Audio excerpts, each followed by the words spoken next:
πόνος είναι ο πρώτος μας φίλος. Τον πόνο τον αντέχω. Την ήττα όμως όχι, δεν την αντέχω.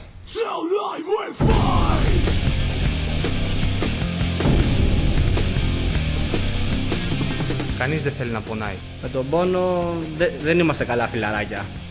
Και γι' αυτό και στην προπόνησή μου αποφεύγω τα χτυπήματα των αντιπάλων και προπονούμε ώστε να μην δέχομαι χτυπήματα.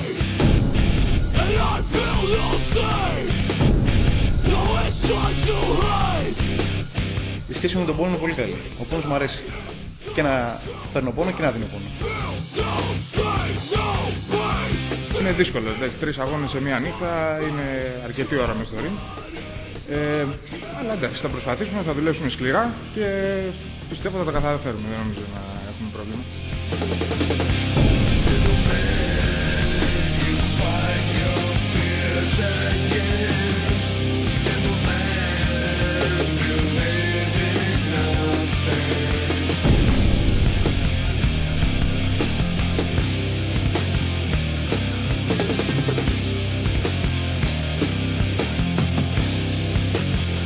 Είμαι ένας αθλητής ο οποίος δεν είμαι αμεληταία ποσότητα, έχω μια αλφα εμπειρία και απλώς θα είμαι επικίνδυνος για όλους. Το μόνο σίγουρο είναι ότι δεν θα τα παρατήσω. Καλό είναι να έχουμε όλοι το νου μας. Και βέβαια έχω σκεφτεί ότι θέλω να χαθίζω να φύγω από Θεσσαλονίκη.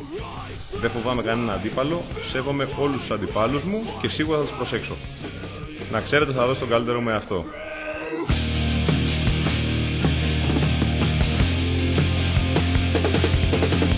Και ψυχολογικά και σωματικά είμαι στην καλύτερη κατάσταση που θα μπορούσα να βρεθώ τα τελευταία χρόνια. Έχω κάνει πολλή προετοιμασία και πιστεύω θα φανεί και πάνω στο παιχνίδι μου.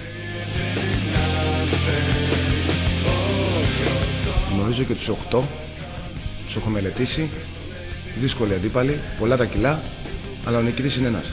Να πούμε να δουλέψουν σκληρά, γιατί εγώ θα έχω δουλέψει πάρα πολύ σκληρά και εγώ και όλη η ομάδα μου και δεν θα το αφήσω να πάει χαμένο τέτοια ευκαιρία.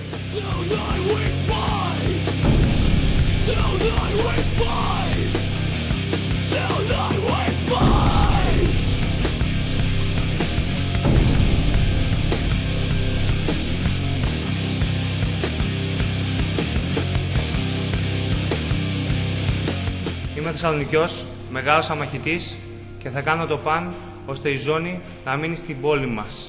Ο πόνος είναι προσωρινός, η δόξα είναι για πάντα. Κάποια στιγμή είναι η ώρα για μένα να πάρω τη δόξα, δηλαδή τη ζώνη.